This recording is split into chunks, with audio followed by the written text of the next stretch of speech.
Good afternoon. Good afternoon, and welcome to the State Library. My name is Elizabeth Rossio, and I'm the library's preservation librarian. We're thrilled to have you here for this month's Author Talk, and would like to take this opportunity to thank the Bureau of the State House and House Broadcast Services for their help setting up the event.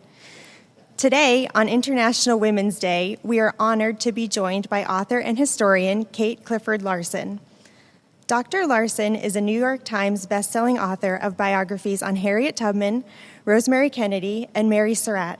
She also works as a consultant on projects such as feature film scripts, documentaries, public history initiatives, and museum exhibits, including award-winning consulting work for Harriet Tubman historic sites in Maryland and New York. Today, she is here to talk about her book, Walk With Me, a biography of Fannie Lou Hamer, which is the most complete biography ever written about the civil rights icon. Through meticulous research and interviews, Dr. Larson shares the story of how Hamer, who was born the youngest of 20 children in an impoverished sharecropping family in rural Mississippi, went on to become one of the most important and powerful voices in the civil rights movement. The New York Times described Dr. Larson's book as a gripping and skillfully researched political biography that embeds Hamer's personal history within a compelling account of the post-World War II civil rights movement. Before Dr. Larson begins, I want to let you know that her talk is being recorded and will be uploaded to our YouTube channel. She'll speak for about 30 to 45 minutes, and then there will be some time for questions and discussion. You're welcome to come up to the microphone to ask a question or to ask from the audience. And without further ado, I am happy to present Dr. Kate Clifford Larson. Thank you so much for that introduction. It is so nice to be here. I hope this stays up. Yes, there we go. It's great to be here, and I'm excited to talk about Fannie Lou Hamer, another amazing American woman. And before I start on her life, I just want to tell you a little about how I came to research and write Fannie Lou Hamer's biography. 30 years ago, I went back to graduate school at Simmons University here in Boston to get a degree in women's history. And I took an African-American history course with a professor that I had, and I'm dating myself here, back in the 1970s. And so I took this African-American history course, and in 2 weeks I knew that's what I wanted to study. So I combined that with women's history, and I started working on my eventual dissertation on Harriet Tubman. And in the 1990s, there hadn't been a new book about Tubman since the 1940s, and that had limited research. So I immersed myself in her life, went on to get my PhD at the University of New Hampshire, and my dissertation was on the life of Harriet Tubman. While I was in graduate school, I learned about Fannie Lou Hamer, who died in 1977. And she always stuck in the back of my mind. And after my Tubman book came out in late 2003, and I was going on and writing other books, Hamer was always there, and I could see the similarities between these two women who lived 100 years apart. There was something fierce about them, determined, freedom fighters. And there was just something there about Fannie Lou Hamer that seemed so familiar to me. And finally, after my Rosemary Kennedy book came out in 2015, Fannie Lou Hamer merged from the back of my head to the front of my head. And I could not shake her. Even though I looked at other women to write about, she was like right there. So I decided to start researching her life, and was it going to work to do another biography of her? I didn't know that there might be new information. Well, since the last biography was written in the 1999-2000, there was a lot of information that had been donated by civil rights activists from the 1950s and 60s to archives and libraries around the country. And FBI files were being opened. Secret files in the state of Mississippi were opened. So I had this rich trove of new material. So I started working on Fannie Lou Hamer, and she and Harriet Tubman, I know they are up there just using their energy to keep things moving forward. So this is what I learned about Fannie Lou Hamer, and it is a remarkable story about a grassroots life that took on a nation and changed the world. So, hold on.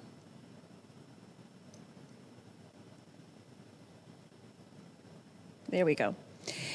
Fannie Lou Hamer was born in 1917 in the Mississippi Delta to Ella and Jim Townsend. She was the 20th child, the last of 20 children.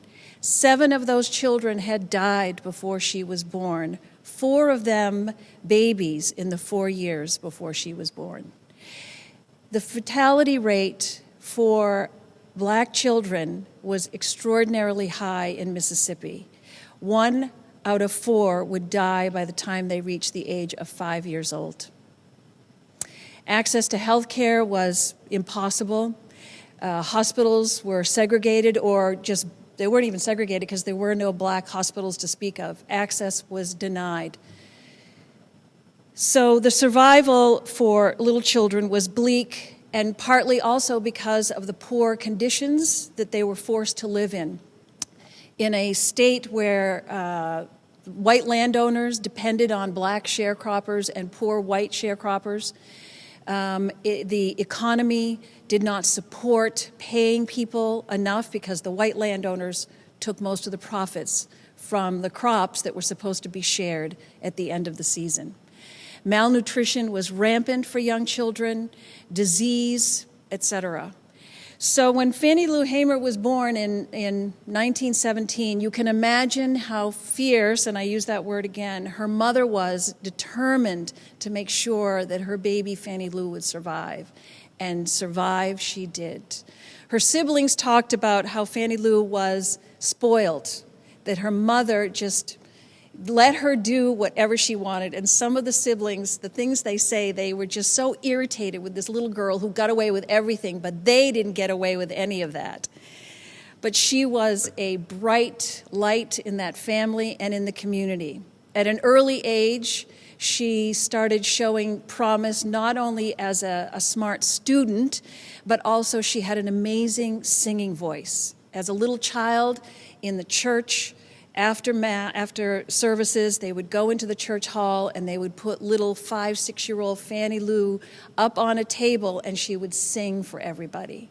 So she was used to the stage. She was just this little bright light. She started picking cotton when she was 6 years old to add just a few pennies to her family's coffers. And over the years, she picked more and more cotton.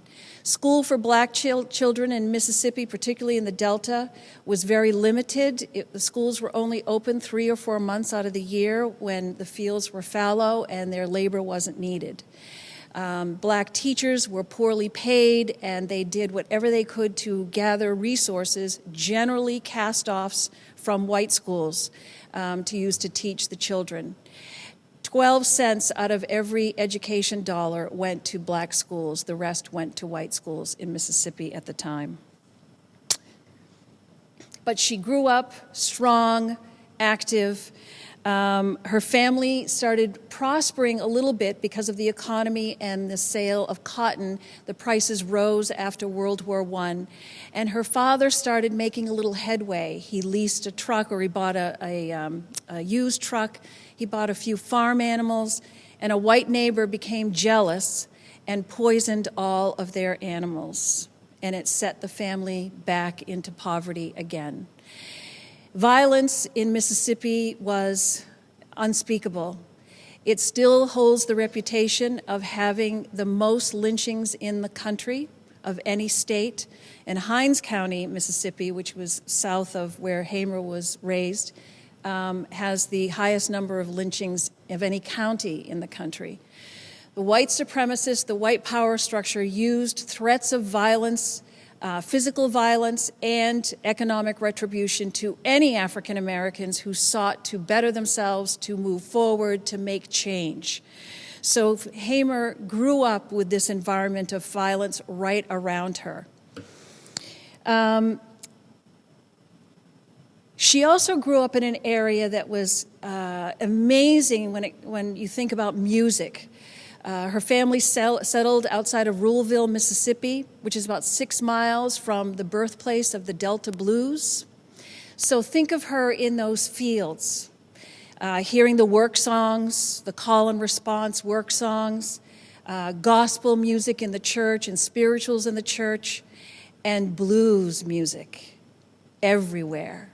In fact, in Ruleville, the town of Ruleville, they have a street called Greasy Street where all the juke joints were, and the blues artists would travel from everywhere to go and perform in Ruleville, Mississippi. So when you hear her voice, and I encourage all of you to go on YouTube and see videos of her singing, you can hear the influences of not only those work songs, the call and response, but the gospel, the spiritual, and the blues. And some of the blues artists and historians that I interviewed told me that Fannie Lou Hamer lived a blues-riddled life, and it came out in her voice and her music. And it's true when you listen to her sing. So she had all these influences around her. Her father was also a part-time Baptist minister, and it was reported that he ruled with sort of an iron fist in his house. But Hamer also remembers some fun times of roasting peanuts, sitting around the house and her father telling stories and reading from the Bible. She was deeply immersed in the Baptist church where she was raised, and it was the core of her being, her deep and profound faith. So through the 20s, her older siblings had started moving away. Some moved to the north, others moved to other states. Others settled right in the area and became sharecroppers themselves. And by 1929, as the Depression was about to hit, Hamer was the only one left at home. 12, 13 years old, she was the only one left at home taking care of her aging parents. On the eve of the Great Depression, her mother went out into the fields to prep for the coming season, and something she chopped flew up in her eye and blinded her. And she couldn't get medical treatment because she couldn't get access to it, let alone afford the medical treatment, so she went blind. Hamer had to quit school in the 6th grade to take care of her parents and to pick cotton and do all the farm work full-time. So she had a 6th grade education. Throughout the Great Depression, they struggled. Her father made bootleg liquor on the side. It was a very common thing in Mississippi. Even though he was a Baptist minister, he was against all that. He made it so that he could help provide for his family. Hamer learned how to make it too, and they sold it, obviously, to put food on the table. She talks in her speeches about when she was very small, they had no food, and her mother would scrape up old greens left over in the fields and fry them up with flour and grease as their meals, that it was just they had no money for food at all. And they would go to school and they didn't have shoes, so her mother would tie cardboard to their feet so that their feet wouldn't freeze. And Hamer talked about running into fields where cows were defecating and put their feet in the manure that was hot and warm so they could warm their feet up. This is the existence for families like Hamer's and Hamer herself. So throughout the 1930s, she's growing up and she's providing for her family. And she's incredibly bright. Other people notice this about her, and she is clearly a leader in the community, or she emerges as a leader in the community in a place where many African Americans and white people could not read or write. Hamer could read and write. In the late 1930s, she met a man by the name of White, and Charlie Gray. They married, but it doesn't look like they ever lived together. And they divorced in 1943 when he was ready to go off to fight in World War II, and he claimed that she was having an affair with another man. And that man was this man, Perry Pap Hamer. He was a sharecropper as well on a neighboring plantation, and the Marlowe plantation, but he had a better job because he was a mechanic as well, and he could fix farm equipment. So he had a better cabin, he had lots of more resources, not lots, but more resources. He also made bootleg liquor, and I've been told by relatives that he ran a juke joint on the plantation too. So I'm imagining, I don't know, this is where Fannie Lou Hamer may have met him and they fell in love. Her mother, her father died in 1939 of a heart attack, so she was left with the responsibility to take care of her mother herself. So in 1944, she moved into Pap Hamer's house, and they started their lives together. And the mother lived with them sometimes she lived with one of Hamer's sisters. And I talked to some relatives, and one of them in particular, he loved Fannie Lou and Pap Hamer, and he said Pap was the man. He was tall and handsome, and everybody liked him. And he was quite famous in the area for his juke house, his bootleg liquor, and he also stepped out on Hamer quite often, and he had several children with other women in the community while he was married to Hamer. But they loved each other, and she stuck with him. They adopted two little girls. One was named Dorothy, the other one was Virgie. I had been told by another relative that those children were actually children of relatives, Hamer and Townsend relatives in the community. Hamer, Fannie Lou, and Pap tried to have children of their own, and it was reported that she had several miscarriages and a couple of stillbirths. So she struggled with that because she wanted to have a baby of her own with Pap. But they built their lives there, and on the Marlowe plantation, she was sort of chosen by Mr. Marlowe, W.D. Marlowe, to be the record keeper because she was literate. So she would weigh the cotton, or she would take down the measurements of when they would weigh the cotton and things like that. And she would make everybody nervous because she noticed that the white boss sometimes would take these altered weights and put them on the scales so it would weigh the cotton less and not pay the workers what they were due. So Hamer kept a weight in her pocket, and when he wasn't looking, she'd switch it out. And the other sharecroppers were like, she is going to get killed. But she got away with it. And they admired her, the local sharecroppers. A lot of them, they would go around in buses and go to different plantations. And they admired her for her courage. And she would stand up and dicker with different plantation owners. They would arrive in the morning and they would dicker on the price per pound. And the sharecroppers that worked with her on the buses felt she always got the best price because she was great at dickering with the bosses. So she was earning a reputation at that time. Fannie Lou Hamer always claimed that she didn't know anything about the civil rights movement once she started giving lectures in the 1960s. But of course, as you probably know, in the 1950s, the civil rights movement kind of exploded on the national scene. It had been going along forever, for decades, and since the Civil War and before. But there was something about the 1950s, and there was Brown v. Board of Education that was decided that desegregated schools, which sent southern states in particular, but others too, into a frenzy because they did not want their white children in schools with black children. They didn't want to spend the money for black schools either. After the Brown v. Board of Education decision, there was the murder of Emmett Till in August of 1955. Emmett Till was murdered just 6 miles from where Hamer and Pat were living. And it shook the community and it shook the nation. As many of you know, there's an Emmett Till movie that's out there. There was a series about Emmett Till's mother. And she was the one that wanted everyone to know. She had magazines come and take pictures of her boy who had been brutally tortured and killed, and his picture in the casket, an open casket, so the nation would know what was going on in Mississippi. And a few months after Emmett Till was murdered, Rosa Parks made the decision to finally activate this plan to to refuse to sit in the back of the bus.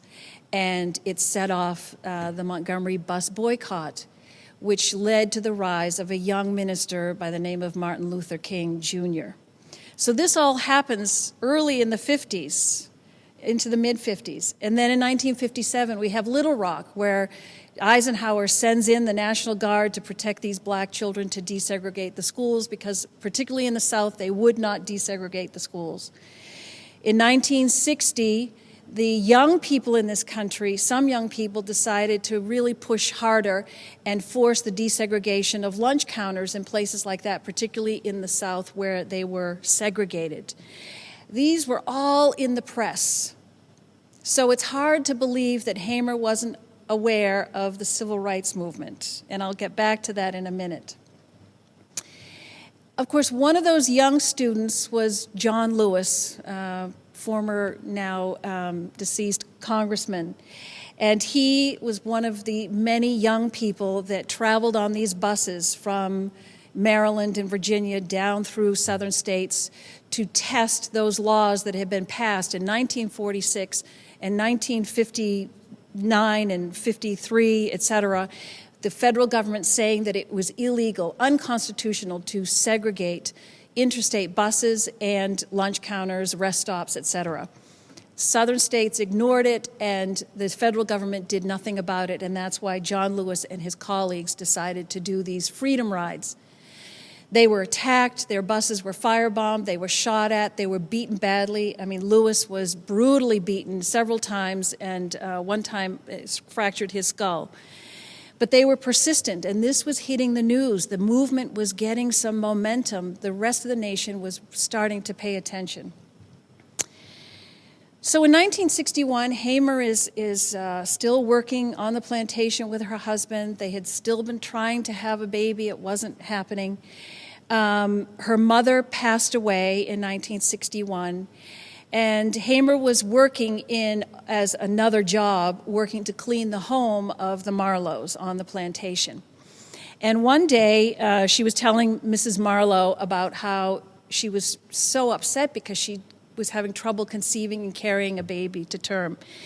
And Mrs. Marlowe said, "Oh, you should go to Dr. Charles Darrow right here in town. He'll take care of the fibroid tumors, whatever the problem was, and then you'll be able to get pregnant and have a baby." So Hamer's like, okay. She goes, and Dr. Darrow sterilized her instead and did not tell her. She found out when she got home, and the plantation cook came to her and said she had overheard Mrs. Marlowe telling a friend of hers that Dr. Darrow had done a complete hysterectomy on Hamer, and Hamer had no idea. So there was nothing she could do. She couldn't start yelling and screaming or file a lawsuit against a white doctor. That would have been a death sentence. But it sent her into this huge depression, deep, deep, profound depression. She questioned her faith. She questioned God, like, God, why? What are you doing? Why is this happening? And she emerged out of that, and I describe it in the book as a rebirth. She decided that there had to be a change. Something had to happen. She didn't know what, she didn't know where to go or what that change was going to look like, but she knew things had to change. By the way, this Dr. Darrow sterilized a lot of women against their will or without their permission or knowledge. And SNCC, the Student Nonviolent Coordinating Committee, when they arrived in this town in the 1963, they started investigating Darrow, and they found other women this happened to, and they started documenting it, but the women would not testify. They were too afraid of him. His father, by the way, was the mayor of the town, too. So there was no way that was going to happen. So while this is happening to Hamer, the Southern Christian Leadership Conference, which is headed by Martin Luther King and many other ministers throughout the country, Ella Baker was Martin Luther King's right-hand woman. And she had been watching all these young people becoming activists and doing the sit-ins and the freedom rides. And she approached King and the other ministers and said, look, we've got to organize these kids. We should bring them into the organization and organize them. And King and the other ministers are like, no, we're not going to do that. So she decided to organize them separately into the Student Nonviolent Coordinating Committee. John Lewis and many other young people like him joined her, including this man, Robert Paris Moses. He passed away recently as well, Bob Moses. He was a Harvard-educated mathematician who was teaching math in New York City schools when he was noticing from the news all these young people involved in the sit-ins and the freedom rides, and he decided maybe that's what he needed to do too. So he went to Atlanta to meet Ella Baker. And together and with all these other young black and white students mostly and young people, they decided to make a difference and make a change. The first thing that Ella wanted them to do was to go to Mississippi and spread out into the communities. And she told them that, of course, she wanted them to help in the communities, but that she wanted them to ask people in the communities, what did they want help with? Don't go in and tell them what they should do, but ask them what they want, what they need, and then the young people will help provide that or participate in making it happen.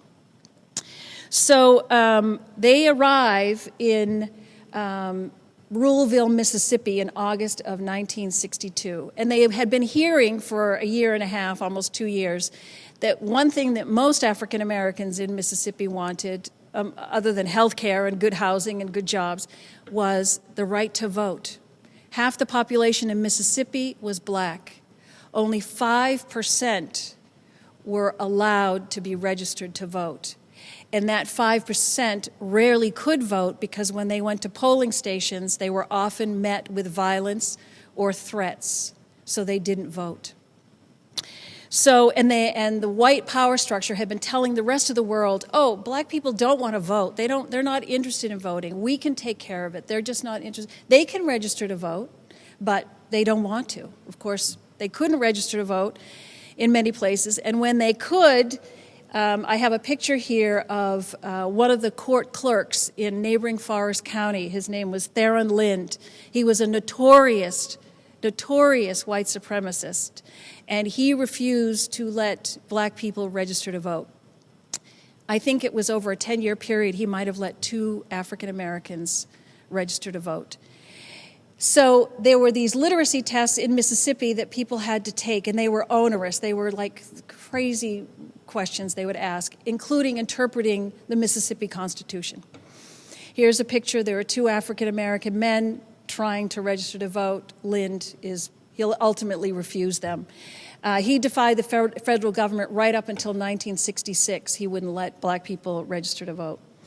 So they go to Ruleville, and of course this is what they want there too. So they have a meeting in the church, Williams Chapel, right there in downtown Ruleville, in the black community. And these young people, the 200 people show up at the church. White supremacists go by, hurl some Molotov cocktails at the building.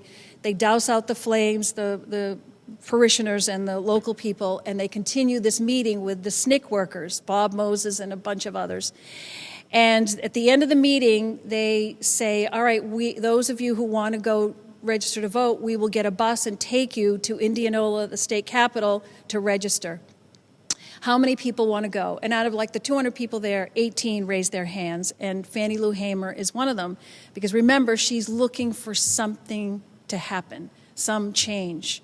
And she realized she needed to do that. So they take them on a bus down to Indianola, and they are not allowed by the clerk to all enter the courthouse. Only 2 at a time could go in and take this awful test. They take it, of course, they all don't pass, but anyway. And there are white supremacists that are circling the bus and the courthouse this whole time, threatening them, throwing things at them, just being horrific. At the end of the day, they get on the bus and they start leaving town, and they're being harassed by these yahoos and police. And they get stopped by the police, who arrest the driver for driving a bus the wrong color yellow. So everybody has to sit on the bus while the police take the bus driver to the jail, and then Bob Moses and others try to bail him out. And the yahoos are going around with their Confederate flags, and they're just harassing them. Well, Hamer realizes everyone's starting to freak out on the bus, so she starts singing and calms everybody down. And that's when SNCC recognized there was something special about her. She could just read the situation. People trusted her. So eventually, the driver bailed out of jail. They go back to Ruleville. She goes back to the plantation. It's nighttime. And within a few minutes, Marlowe is banging on their shack door. And he tells Fannie Lou Hamer that she needs to go back to the courthouse the next day and withdraw her application. Because, of course, he got a phone call from the clerk at the court that his Fannie Lou Hamer was at the courthouse registering to vote. And she said, "No, Mr. Marlowe, I didn't go to register to vote for you. I went there for me." And he evicted her right then and there. It was like September 1st. The cotton season is looming. So she goes into town and stays with friends. Pap has to stay on the plantation because if he didn't stay and bring in the crop, he'd owe thousands and thousands of dollars that he did not have. So wherever she stayed, the houses are shot at, she's harassed, the whole thing. But SNCC noticed, and they realized that she could be a community leader. So they hire her as a field worker. And they are so impressed with her abilities, the young people in particular, and I want to read this from one of the young activists, Dr. Leslie Burr McLemore, who runs the Fannie Lou Hamer Institute in Mississippi. And he said, he met her when he was a very young man, and he said, she would join them. They'd go take classes in Memphis and other places with John Lewis, who would teach them nonviolent protest techniques and how to resist the violence and how to do all these different protests. And so Hamer, this is Dr. McLemore said, recalled that, quote, "She was the star, the person that all of them, these young people, were wowed by. No one equaled her storytelling. She testified. She preached. She led them in rousing freedom songs and was the center of attraction.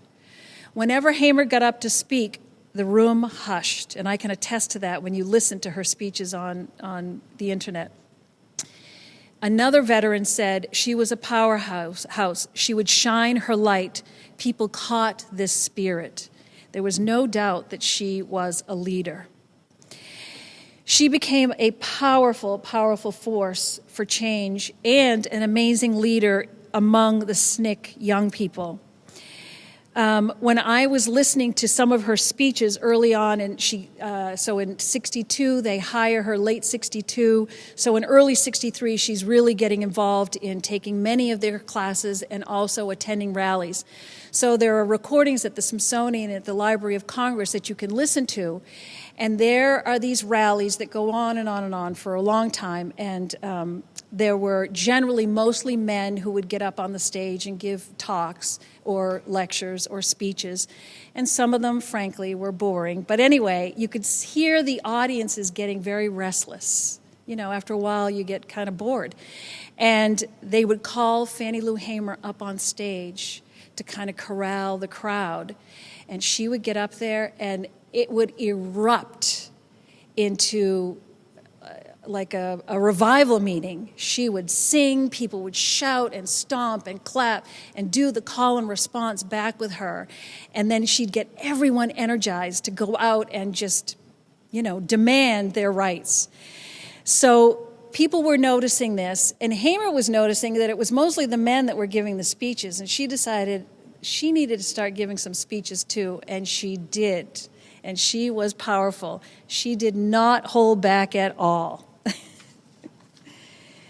So, as I said, she was often sent to these different classes that were run by the SCLC and other civil rights organizations. And in June of 1963, she went with a group of SNCC workers from Mississippi to South Carolina to attend a 2-week training program to learn how to help people pass those horrific literacy tests, nonviolent protest techniques, civics lessons, etc., constant things about the Constitution.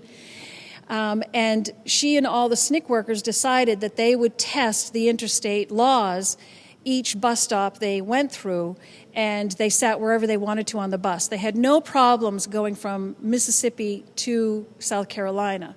But at the end of the program, in early June, they're heading back to Mississippi. When they arrived in Winona, Mississippi, and stopped at the Staley Cafe, which was an interstate bus stop, they tried to get service at the lunch counter, and the waitresses refused to serve them. And they wanted to use the restrooms, but the police directed them to the colored restroom, which was illegal. So the workers, some of them, here is June Johnson is on your left, upper left. She was 14 going on 15 years old. She was part of this group, which is amazing to me. Some of these incredibly young kids joined the movement. And then Uvester Simpson was 18 years old. She's in the lower photograph. And then the larger photograph is Annelle Ponder, who was a teacher from Atlanta who decided to give up her teaching in Atlanta and join SNCC. And she was in her early 30s at the time. Hamer was in her mid-40s. So Annelle and Hamer were older. And Hamer felt very protective of these young people, as you can imagine. She stayed on the bus when they all went into the bus stop. And all of a sudden, she's on the bus, and she sees all these police cars swerving into the lot. And she's like, oh, no, what's happening now? So she sees her colleagues getting arrested and put in police cars. So she steps off the bus and yells to Annelle Ponder, what do you want me to do? And she says, just go to headquarters, which was half an hour away, and tell them, because the SCLC would immediately get on the phones and start calling the jails and the FBI and everybody and lawyers to make sure they could get them bailed out, because black people in jails, many of them did not live, so especially civil rights workers. So the police see Hamer, and they grab her off the bus and throw her in a car too, and they take them to jail in Winona. They brutally, brutally beat them, and they sexually assaulted Hamer. She almost died. She suffered a blood clot in her left eye, which impaired her sight, and kidney damage that contributed to her death in 1977. I titled my book, Walk With Me, because after she had been assaulted in the jail, she was put back in her cell with Uvester Simpson. And Uvester Simpson gave an amazing interview to the National Museum of African American History and Culture in 2013, and she recalled this, and how Hamer was so swollen from the beating and in such pain, and Hamer wanted to sing to keep her alive. So they sang the gospel song, Walk With Me, Jesus. So SNCC and SCLC, they're all calling around trying to find these civil rights workers, and they can't find them. Finally, the FBI, they show up at the jail, and that's why the beatings stopped, because the local white people were getting a little nervous, like, oh, maybe we can't do this. So 4 days later, they were let out of jail, and it was the day that Medgar Evers had been murdered that night, and the night before. And they found out the news when they got in the cars to go back to SNCC headquarters there, 30 miles away. Hamer was so angry, and the FBI was waiting for them to interview them. And this picture is from when they got off the bus in, I think it was Greenville, and they wanted to interview her, and she refused. She didn't trust the local FBI people because they were local guys. So she wasn't talking to them. She and Annelle Ponder immediately flew to Atlanta so that she could give testimony to what happened. She did not reveal that she had been sexually assaulted. I got that information from her friends who told me that she told them, but she didn't come out. She vaguely says, oh, you know, they felt up my dress, but she was assaulted by them, sexually assaulted. She ended up going to New York City to give more testimony to the NAACP, and then they flew to Washington, D.C. by Friday of that week to give testimony to lawyers at the Department of Justice. She wanted everything to be recorded. She wasn't going to let them take it from her. She also said, look, they've been trying to kill me all these years. What do I have left? She was reborn again and more determined than ever. It didn't matter. They were going to kill her one way or another. She felt at least she could do something to make a difference. Later that summer, there was the March on Washington, this giant, hopeful march. Of course, white supremacists respond immediately with violence. They bomb the church in Birmingham, and the 4 children die, and so on and so forth. In cities and towns across the South in particular, but across the country, the response from white supremacists was powerful, swift, and very violent. SNCC expanded. They recognized the fight was just gearing up, and Hamer was part of a group of people that founded the Mississippi Freedom Democratic Party. It was an alternative to the all-white Mississippi Party, and they wanted to prove to the country that black people wanted to vote. So they set up mock polling stations, they made up ballots, they did all sorts of things to show people how to register to vote and how to vote. And they collected 80,000 registrations and votes so they could show the world that, yes, African Americans in Mississippi wanted to vote. They also decided that they would create what was called Freedom Summer. They would bring young people from around the country down to Mississippi and spread out through communities and help communities with what they needed the most, and also to help register people to vote. They were trained in a school in Ohio, and this is a scene. There's Hamer helping to train these 800, it ended up being 800 students were willing to go to Mississippi.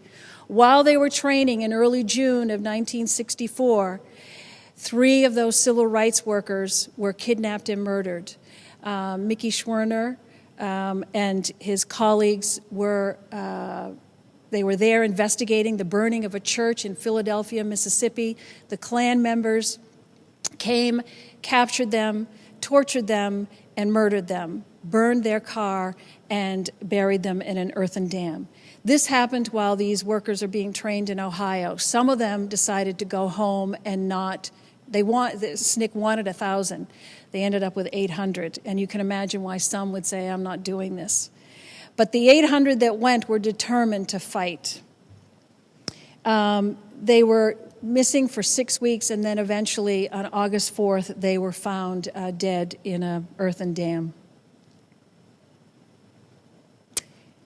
These workers went around, they built community centers, libraries, because libraries were not only segregated in some places, there were no libraries for African Americans. They just wouldn't let them in the white-only libraries, and there were no resources. They held classes so everyone in the community could learn how to read. They helped with businesses. They did whatever they could, and they stayed with black families, which was very dangerous for those black families. But those families made a commitment for the pursuit of freedom and equality and justice. The Freedom Democratic Party decided that they were going to challenge the seating of the all-white Mississippi delegation at the Democratic National Convention in August of 1964 in Atlantic City, and President Johnson at the time wanted to be nominated. He had already passed some civil rights legislation in July, and he wanted to be nominated to become president because he had more plans for more civil rights legislation in the future.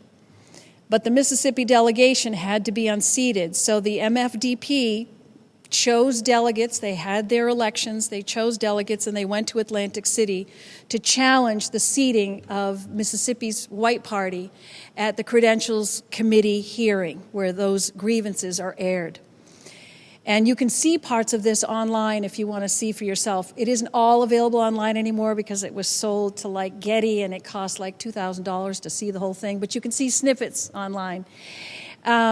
So Martin Luther King and a bunch of other African-American leaders spoke in support of the MFDP, and then Fannie Lou Hamer got up. Now, all of them had speeches that they read. And then Hamer gets up. She's wearing a borrowed dress, a borrowed purse, shoes, because she didn't have the money to buy nice clothing to go to this convention center. And she starts talking from her heart about, well, first, who she is and her address. So if anybody comes looking for her, they can go right to her house.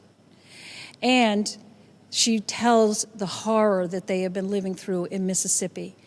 I talked to civil rights activists that were in the room, and they said many people in that room, white and black, were crying because of what she was saying. And if you listen to her speech, it is profound, and you hear her breath gets shorter, and she's like an amazing preacher. Her voice drops down, and then it rises up, and her anger comes through.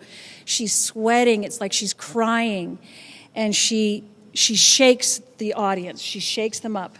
Of course, the white delegation is there shaking their head. They're really ticked off that she's getting the floor.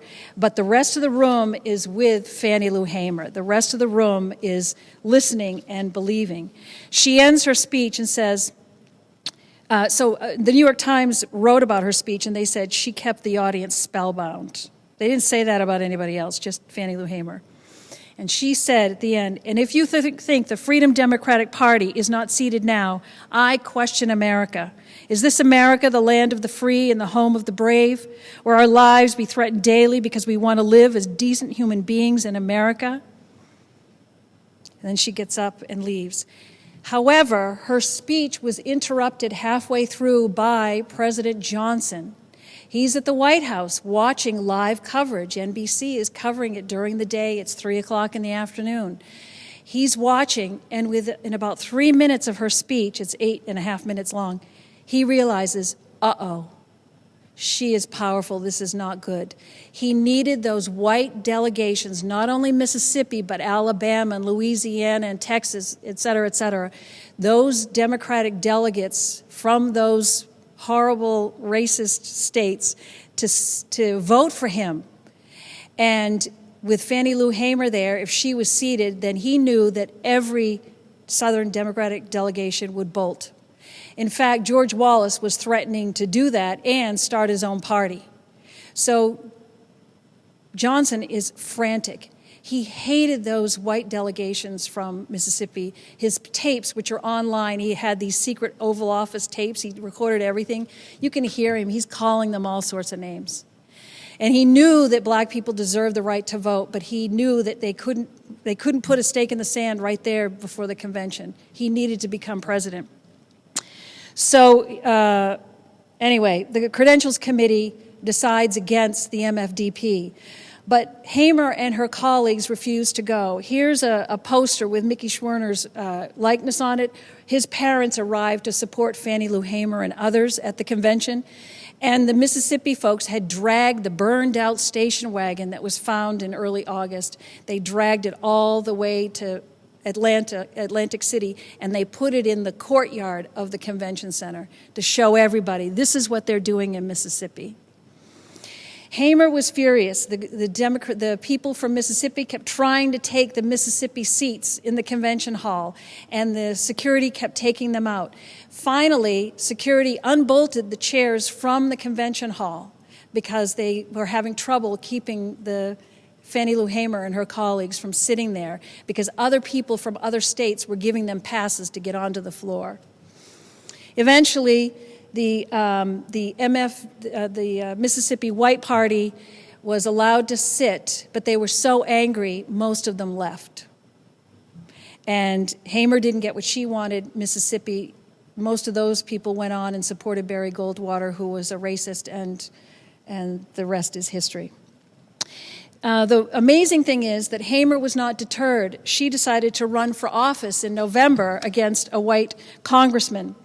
Of course, she lost, but she and her other colleagues, who also ran against white congressmen, challenged the seating of those white congressmen in January in Washington, D.C.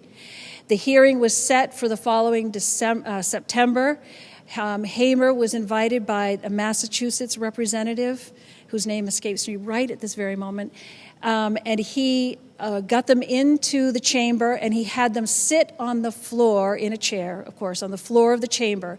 And it was the first time in the history of the U.S. Congress that black women had been seated on the House floor. And the first time since 1882 that black Mississippians were seated on the floor. They lost the vote. The white Mississippi congressmen were seated, but Hamer had made her statement and the whole world was watching. She did work with Martin Luther King a little bit. They kind of talked past each other in a way. She was so grassroots, and he was a national figure. He was up here, and her concerns were different than his. Here they are. This is the March Against Fear across Mississippi in 1966. She sang for the miles and miles and miles that they walked on this walk, and he was interviewed a lot by reporters along the walk. And they just didn't see eye to eye. She was a different type of activist, and he needed activists like her across the country to be able to do what he did. She was very much about local politics and local needs, and she did a lot in the local community. She fought for daycare and medical care, etc. Food insecurity was so huge, as I mentioned before. She worked very much on the local level, even though she was a star and traveled around the country and gave many speeches. But in 1968, the Mississippi Freedom Democratic Party had been renamed to a different name, and they contested the seating of the all-white Mississippi delegation. This time they won, and the white delegation was kicked out, and Hamer and her colleagues were seated on the convention floor in Chicago. She received a standing ovation when she stood up to give a speech. She helped change the Democratic Party platform to include things like addressing food insecurity, access to health care, preschool education, et cetera, on and on and on, and gender equity and racial diversity in all Democratic delegations going forward after 1968 had to have parity or close as much as possible to race and gender parity. And this is because of Hamer hammering this.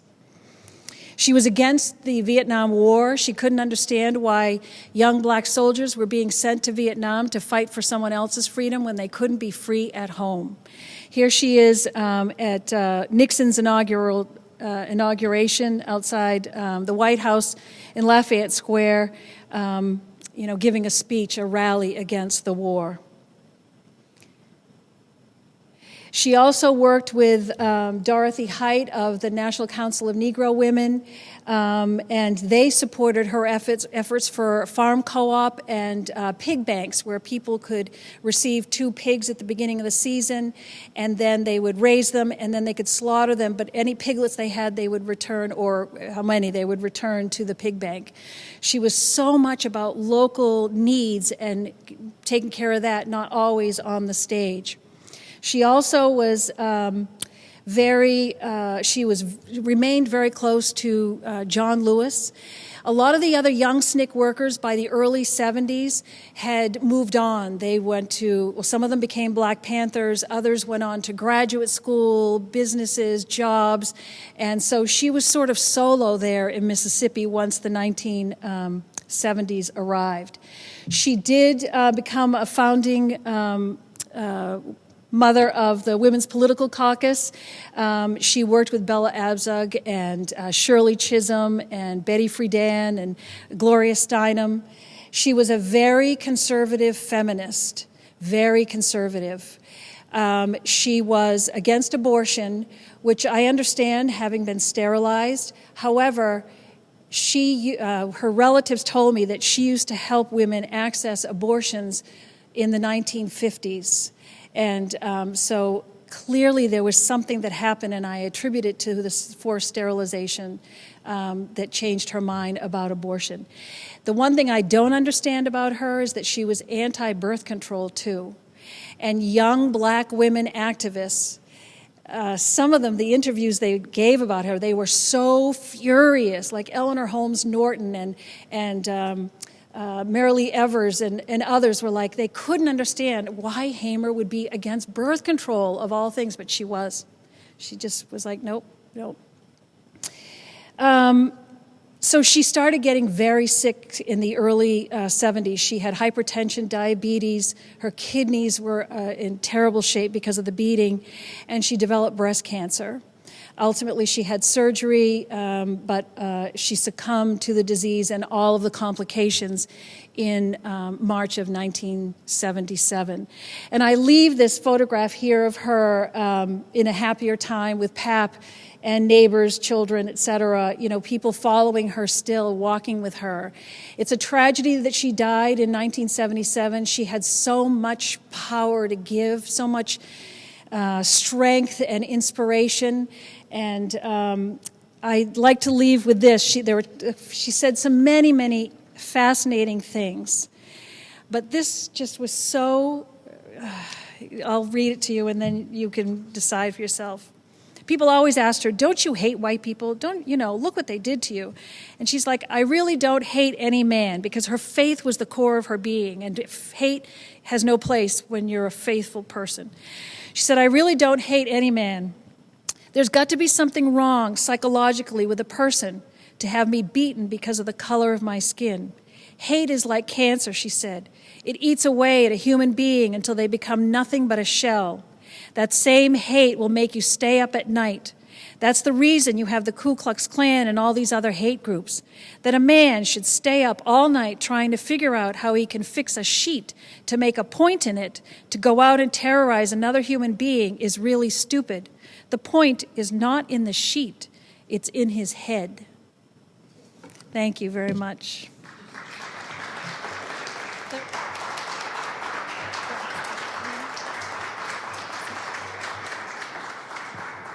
So we just want to thank Dr. Larson once again for such an informative talk about a remarkable woman, and thank all of you for joining us today. We hope that we'll see you back here on April 3rd for our next author talk. And this was such a fitting way to start Women's History Month. So thank you again to all of you. Thank you.